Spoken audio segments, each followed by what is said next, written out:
Hey guys, welcome to my YouTube channel study with Devbhoomi. Friends, आज हम लोग इस वीडियो में देखेंगे उत्तराखंड जीके का पार्ट 9। इस वीडियो में आपको उत्तराखंड जीके के मोस्ट इम्पोर्टेंट 20 क्वेश्चन देखने को मिलेंगे एक्स्ट्रा फैक्ट के साथ, जो आपके आने वाले एग्ज़ाम, ठीक है, लेखपाल पटवारी, Uttarakhand police, forest guard, Uttarakhand वंदी रक्षक पुलिस, उसके अलावा जो भी एग्ज़ाम होने हैं उन सभी के लिए ये सीरीज़ काफ़ी महत्वपूर्ण है। गाइस, अगर आपको वीडियो 1% भी अच्छी लगती है तो वीडियो को लाइक करें, कमेंट करें और वीडियो को अपने दोस्तों के साथ ज़रूर शेयर करें। तो चलिए, ज़्यादा टाइम ना ख़राब करते हुए वीडियो को शुरू करते हैं।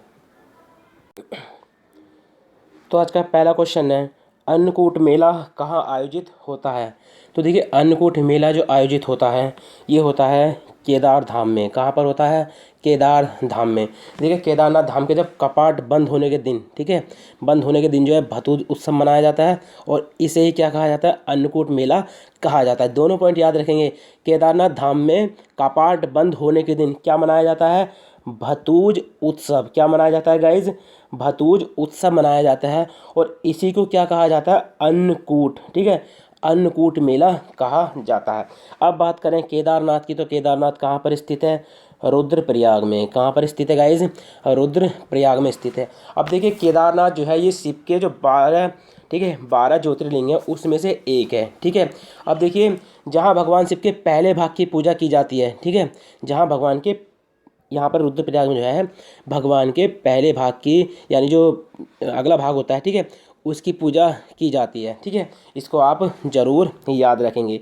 उसके अलावा देखिए, समुद्र तल से अगर केदारनाथ की ऊंचाई पूछता है तो आप याद रखेंगे 3584 मीटर। ठीक है, कितनी है?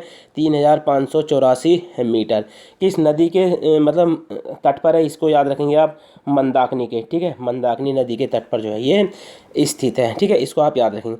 अब देखिए, केदारनाथ को ही महाभारत के जो वन पर्व है, महाभारत का जो वन पर्व है ना, ठीक है, वन पर्व, तो उस वन पर्व में जो केदारनाथ को कहा गया है, ये कहा गया है भृंग तुंग। क्या कहा गया है?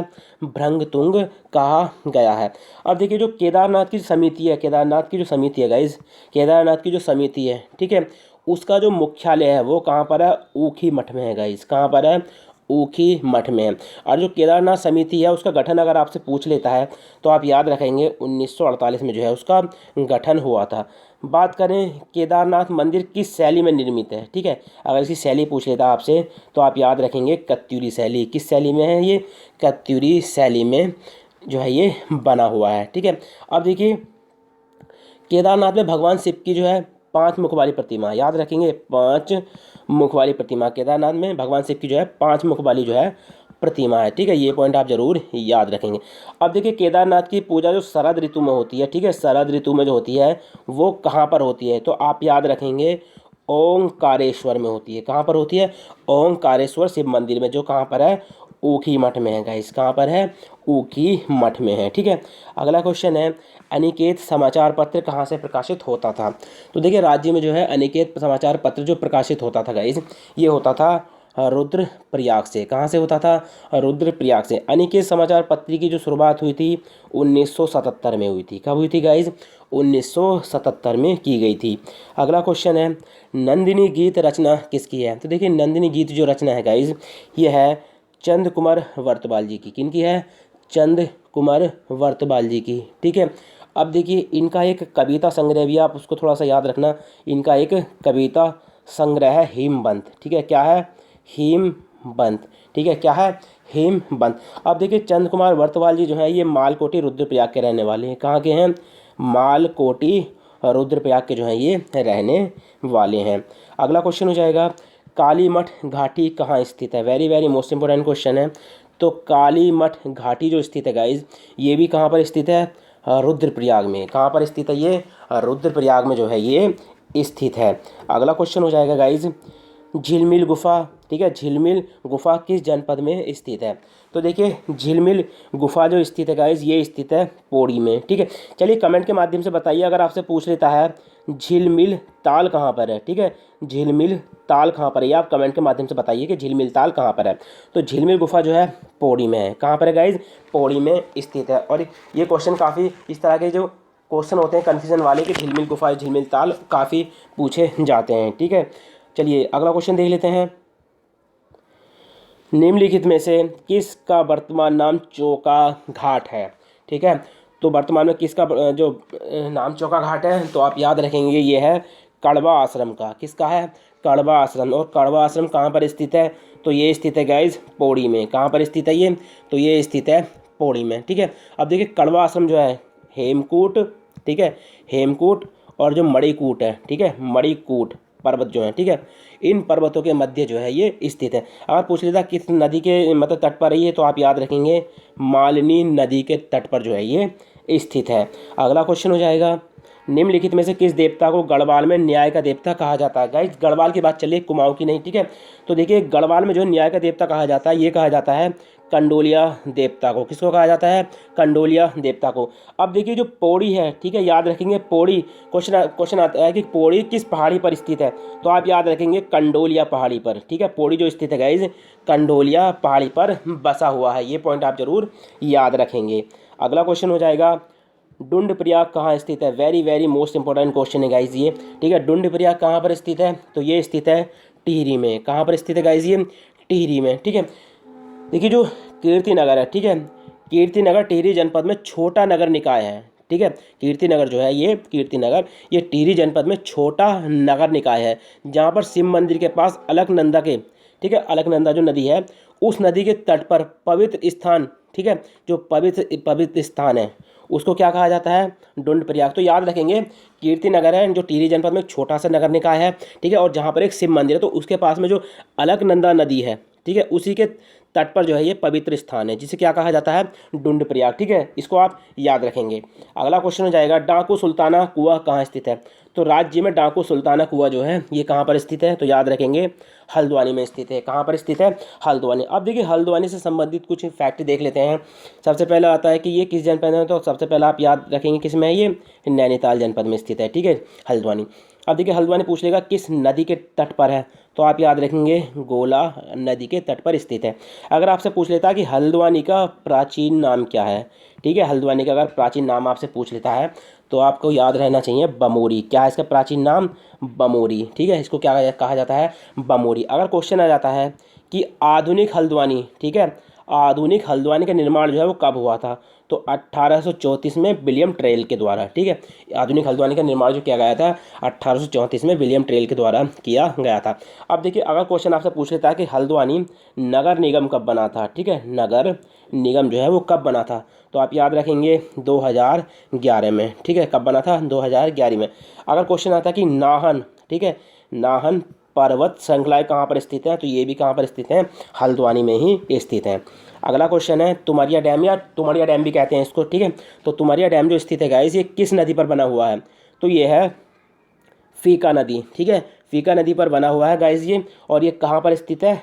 काशीपुर में। ठीक है, काशीपुर में स्थित है गाइस ये। कहाँ पर स्थित है ये? काशीपुर में स्थित है। अगर पूछ लेता किसके मतलब पास है ये, तो आप याद रखेंगे जसपुर के नज़दीक है ये। ठीक है, जसपुर के नज़दीक है, क्योंकि काशीपुर ये है, ठीक है, ये है पूरब, यह है पश्चिम, तो काशीपुर के पश्चिम में जो है जसपुर है, लगभग 17 से 18 किलोमीटर पड़ता है।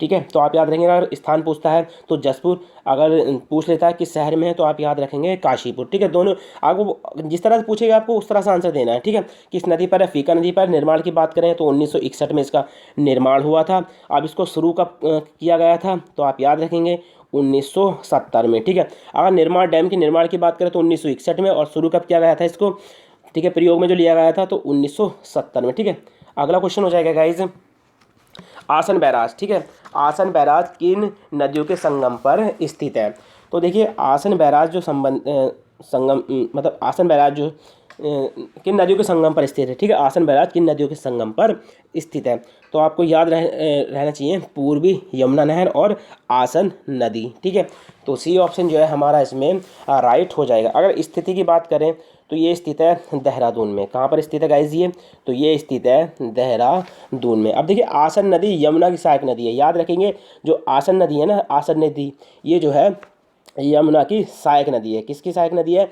यमुना की सहायक नदी है। आसन नदी जो रामपुर है, ठीक है, रामपुर मंडी के पास में यमुना में मिलती है, याद रखेंगे। ठीक है, अब देखिए अगर क्वेश्चन आपसे पूछ लेता है कि आसन बैराज, और कई बार ये क्वेश्चन पूछा भी गया है कि आसन बैराज की स्थापना कब हुई थी, तो 1967 में, 1967 में। अब देखिए आसन बैराज हो गया, एक है आसन वेटलैंड संरक्षण आरक्षित, ठीक है, तो ये भी कहाँ पर है, देहरादून में। और इसकी स्थापना कब हुई थी, 2005 में, ठीक है, काफ़ी महत्वपूर्ण क्वेश्चन है ये भी। राज्य का पहला चिड़ियाघर किस जनपद में स्थित है, ठीक है, तो देखिए राज्य का पहला चिड़ियाघर जो किस जनपद में स्थित है, तो याद रखेंगे देहरादून में। किस में है, देहरादून में। और इसका नाम क्या है, देहरादून जू। क्या नाम है इसका नाम, देहरादून जू जो है इसका नाम है। और पुराना नाम अगर आप पूछ लेते हैं चिड़ियाघर का, तो आपको याद होना चाहिए मालसी, ठीक है, मालसी डियर पार्क, ठीक है, इसका पुराना नाम क्या है, मालसी डियर पार्क है। अगला क्वेश्चन हो जाएगा, हैप्पी वैली कहाँ स्थित है, तो देखिए हैप्पी वैली जो स्थित है गाइस, ये स्थित है मसूरी में। कहाँ पर स्थित है, मसूरी में। और सबसे महत्वपूर्ण बात इस वैली की यह है कि हैप्पी वैली में जो है तिब्बती लोग बसे हैं। कौन से लोग बसे हैं, तिब्बती लोग बसे हैं। और ये पॉइंट कभी भी पूछ सकता है, ठीक है, तो हैप्पी वैली में देखिए तिब्बती लोग बसे हैं और ये कहाँ पर है, मसूरी में स्थित है। अब देखिए मसूरी से संबंधित कुछ महत्वपूर्ण फैक्ट देख लेते हैं। सबसे पहले उपनाम की बात करते हैं, ठीक है, तो मसूरी का उपनाम क्या है, पर्वतों की रानी। क्या है, पर्वतों की रानी। अब देखिए जो गंगोत्री और यमुनोत्री है उनका प्रवेश द्वार भी क्या है, मसूरी ही है, ठीक है। अगर क्वेश्चन आता है मसूरी शहर के संस्थापक कौन थे, ठीक है, तो आपको याद रखना कौन थे, आयरिश अफसर कैप्टन यंग। कौन थे, कैप्टन यंग थे, ठीक है। 1824 में जो है इसकी स्थापना की थी। और इसका क्षेत्र पूछ लेता आपसे तो 65 वर्ग किलोमीटर है। अब देखिए मसूरी की जो पहली इमारत थी क्या नाम था उसका, क्या था, मलिंगार होटल। क्या था गाइज, मलिंगार होटल। इसकी स्थापना 1828 में हुई थी, ठीक है।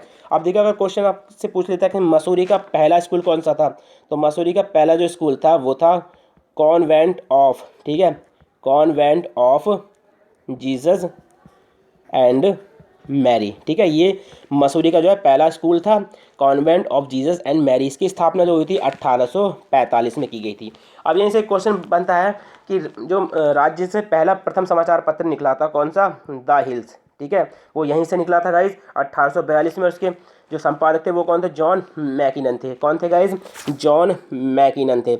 अब देखिए एक क्वेश्चन और है यहाँ पे, और मसूरी राज्य की जो सबसे पुरानी नगर पालिका परिषद है, याद रखेंगे मसूरी जो है राज्य की सबसे पुरानी नगर पालिका परिषद है। इसका गठन जो हुआ था 1842 में हुआ था, ठीक है। एक हुआ था मसूरी गोलीकांड, याद होगा आपको, मसूरी गोलीकांड, ये हुआ था 2 सितंबर 1994 को, ठीक है। अब यहाँ पर देखिए हार्डी प्रपात और भट्टा प्रपात भी यहीं पर हैं। उसके अलावा सबसे महत्वपूर्ण क्वेश्चन, लाल बहादुर शास्त्री, ठीक है, लाल बहादुर शास्त्री राष्ट्रीय प्रशासनिक जो अकादमी है वो कहाँ पर है, वो भी मसूरी में है, जिसकी स्थापना 1 सितंबर 1959 में की गई थी, ठीक है। तो यहाँ से मसूरी से काफ़ी महत्वपूर्ण फैक्ट हमने इसमें डिस्कस कर लिए। अगला क्वेश्चन हम लोग देख लेते हैं, राज्य में सर्वाधिक ऊसर भूमि वाला जिला है। तो देखिए राज्य में जो सर्वाधिक ऊसर भूमि वाला जिला है गाइज, ये है चमोली। कौन सा है, चमोली है, ठीक है। और देखिए अगर क्वेश्चन पूछ लेता है कि प्रतिशत की दृष्टि से, ठीक है, चमोली राज्य का सबसे कम सिंचित क्षेत्र वाला जिला है। इस पॉइंट को भी आप याद रखेंगे। अब बात करें हम लोग चमोली की, इसकी स्थापना कब हुई थी, तो आप याद रखेंगे 24 फरवरी 1960 में। अब देखिए चमोली के साथ पिथौरागढ़ और उत्तरकाशी का भी गठन हुआ था। चमोली, उत्तरकाशी, पिथौरागढ़ तीनों का गठन जो है 1960 में किया गया था, ठीक है। और देखिए चमोली का जो प्राचीन नाम है, ठीक है, अगर पूछ लेता है इसका प्राचीन नाम क्या है, तो आप याद रखेंगे लाल सांगा। क्या नाम है इसके प्राचीन, लाल सांगा इसका नाम है। चमोली का अगर मुख्यालय की हम लोग बात करते हैं तो उसका मुख्यालय कहाँ पर है, गोपेश्वर। कहाँ पर है गाइज, गोपेश्वर है। और चमोली का पहले मुख्यालय चमोली में ही था। अलकनंदा में देखिए बाढ़ आई थी जुलाई 1970 में, ठीक है, जुलाई 1970 में जो है बाढ़ आई थी। तो उसके उसके कारण जो है ये चमोली मतलब एक तरह से तबाह हो गया था, ठीक है।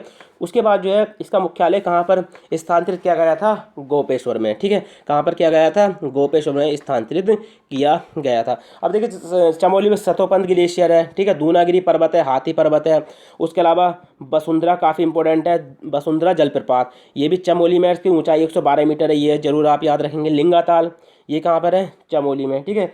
अगला क्वेश्चन देख लेंगे हम लोग, फूलों की घाटी को कब यूनेस्को की विश्व धरोहर जो सूची थी उसमें घोषित किया गया था, तो आप याद रखेंगे काफ़ी महत्वपूर्ण क्वेश्चन हो जाता है गाइज, 14 जुलाई 2005 को, ठीक है। कब, 14 जुलाई 2005 को, यानी डी ऑप्शन जो है हमारा राइट हो जाएगा। अब देखिए बात करें हम लोग फूलों की घाटी की, ठीक है, अगर हम लोग इसकी बात करें फूलों की घाटी की, तो ये नर और जो गंधमादन पर्वत है, ठीक है, गंधमादन पर्वत उनके मध्य स्थित है। और फूलों की घाटी की जो खोज हुई थी वो 1931 में हुई थी। किसने की थी? फ्रैंक स्माइथ ने। किसने की थी गाइज? फ्रैंक स्माइथ ने की थी। और इसमें एक नदी बहती है, पुष्पावती नदी। कौन सी बहती है? पुष्पावती नदी जो है वो फूलों की घाटी में ही बहती है। राज्य के किस जिले का आकार तितली की तरह है? ठीक है, तो देखिए ये तितली की तरह जो आकार है ये है टिहरी का। आप देख लेना गाइस एक बार, ठीक है, टिहरी का है। अब बात करें हम लोग टिहरी की, तो इसकी स्थापना हुई थी 28 दिसंबर 1815 में। किसके द्वारा की गई थी? सुदर्शन शाह के द्वारा, ठीक है, सुदर्शन शाह के द्वारा जो है इसकी स्थापना की गई थी। पृथक जनपद कब बना था ये? तो आप याद रखेंगे, टिहरी पृथक जनपद की बात करें तो 1 अगस्त 1949 को जो है ये पृथक जनपद बना था। टिहरी को देखिए गणेश प्रयाग और धनुष तीर्थ के नाम से जानते हैं। ये पॉइंट भी आप जरूर ध्यान में रखना कि टिहरी को गणेश प्रयाग, ठीक है, गणेश प्रयाग, और इसको क्या कहा जाता है? धनुष तीर्थ भी इसको कहा जाता है। सबसे मोस्ट इंपॉर्टेंट क्वेश्चन जो टिहरी से बनता है कि यहाँ पे जो देव प्रयाग है यहाँ पर किन नदियों का संगम होता है? तो यहाँ पर देखिए एक तो भागीरथी का संगम होता है और दूसरी है अलकनंदा, ठीक है। और यहीं से संयुक्त धारा बन के किस नाम से जाती है? गंगा, ठीक है, किस नाम से जाती है? गंगा। अब देखिए देव प्रयाग, ठीक है, देव प्रयाग से हरिद्वार तक, ठीक है, जो गंगा की लंबाई है वो है 96 किलोमीटर की, ठीक है। ये पॉइंट आप जरूर यहाँ से याद रखेंगे, ठीक है। चलिए अगला क्वेश्चन देख लेते हैं। कोटेश्वर गुफा कहाँ स्थित है? वेरी वेरी मोस्ट इंपॉर्टेंट है, यूके ट्रिपल एससी ने इसको 2 बार पूछ रखा है। तो कोटेश्वर गुफा जो स्थित है गाइज, ये स्थित है रुद्रप्रयाग में। चलिए कमेंट के माध्यम से बताइए, कोटेश्वर बांध, कोटेश्वर बांध जो स्थित है गाइज ये कहाँ पर स्थित है? ठीक है, ये कहाँ पर स्थित है? अगला क्वेश्चन हो जाएगा, कुमाऊं में फलों का कटोरा कहा जाता है। तो देखिए कुमाऊं में जो फलों का कटोरा कहा जाता है ये कहा जाता है रामगढ़ को। और रामगढ़ जो स्थित है गाइस ये नैनीताल जनपद में स्थित है। कहाँ पर स्थित है? नैनीताल जनपद में स्थित है। अब देखिए रामगढ़, ठीक है, रामगढ़ का जो सर्वोत्तम फल है, ठीक है, सर्वोत्तम की बात करें, अगर सर्वोत्तम फल की बात करता है तो यहाँ का आड़ू बहुत फेमस है, ठीक है, यहाँ का आड़ू बहुत फेमस है। उसके अलावा जो महादेवी वर्मा का संग्रहालय है वो भी यहीं पे है, ठीक है। उसके अलावा टैगोर टॉप, ठीक है, टैगोर टॉप भी कहाँ पर स्थित है? रामगढ़ में ही स्थित है, क्योंकि यहाँ पर रविंद्रनाथ टैगोर जी ने जो है प्रवास किया था। उसके अलावा गागर, ठीक है, अगर पूछ लेता आपसे गागर पर्यटक स्थल कहाँ पर है, तो ये भी गाइस रामगढ़ में स्थित है, ठीक है। काफ़ी महत्वपूर्ण क्वेश्चन ये हो जाता है। अगला क्वेश्चन हो जाएगा, ऑपरेशन पिंक चलाया गया। तो देखिए ऑपरेशन पिंक जो चलाया गया था गाइस, ये चलाया गया था महिलाओं की छेड़छाड़ की घटनाओं को रोकने के लिए, ठीक है। जो महिला थी, ठीक है, उनकी जो छेड़छाड़ की घटनाएं हो रही थी उनको रोकने के लिए जो है ये क्या चलाया गया था? ऑपरेशन पिंक चलाया गया था। देखिए ये देहरादून की पुलिस ने शुरू किया था और देहरादून में किया था, ठीक है। तो याद रखना, पूछ सकता है कि ऑपरेशन पिंक जो है किस जनपद में चलाया गया था, तो देहरादून में। किसके द्वारा चलाया गया था? तो आप याद रखेंगे पुलिस के द्वारा इसको चलाया गया था। अगला क्वेश्चन है, उत्तराखंड सहकारिता समिति का वर्तमान मुख्यालय कहाँ है? तो देखिए उत्तराखंड सहकारिता समिति का जो वर्तमान मुख्यालय है गाइज ये है देहरादून में, ठीक है। और ये पहले कहाँ पर था? तो ये पहले था अल्मोड़ा में, ठीक है, पहले ये अल्मोड़ा में था और अब ये कहाँ पर आ गया है? तो ये आ गया है देहरादून में, ठीक है। अब ये वर्तमान वाला जरूर पूछेगा कि उत्तराखंड सहकारिता समिति का वर्तमान मुख्यालय कहाँ पर है, तो देहरादून में। गाइज इसके अगर आप पीडीएफ चाहते हैं तो आप हमारे टेलीग्राम चैनल से इसकी पीडीएफ को फ्री में डाउनलोड कर सकते हैं। उसका लिंक हमने इस वीडियो के डिस्क्रिप्शन बॉक्स में दे रखा है, ठीक है। इसकी पीडीएफ को आप फ्री में डाउनलोड कर सकते हैं। गाइज अगर आपको वीडियो 1% भी अच्छी लगी हो तो वीडियो को लाइक करें, कमेंट करें, वीडियो को अपने दोस्तों के साथ जरूर शेयर करें।